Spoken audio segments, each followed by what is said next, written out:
Naše podvedomie je ako úrodná záhrada. Čo do nej nasadíš, to tam vyrastie.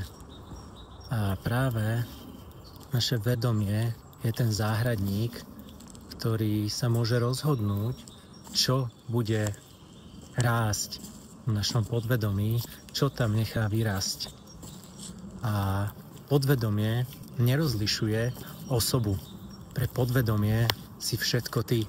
Preto ak premýšľaš o niekom alebo o niečom negatívne, podvedomie si myslí, že premýšľaš práve o sebe samom.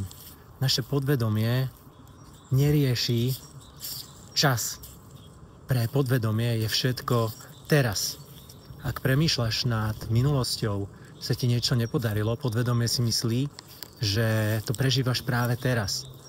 A práve naopak, keď premýšľaš o budúcnosti a premýšľaš pozitívne, vizualizuješ, tak to je to, čo podvedomie priťahuje.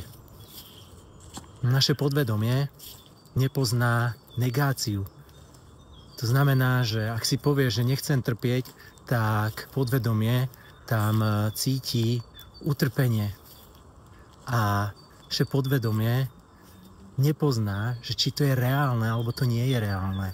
Pre podvedomie je všetko reálne, všetko je uskutočniteľné. A čím skorej tomu uveríš, dôležitá je tam tá viera, tak tým rýchlejšie si to pritiahneš do svojho života.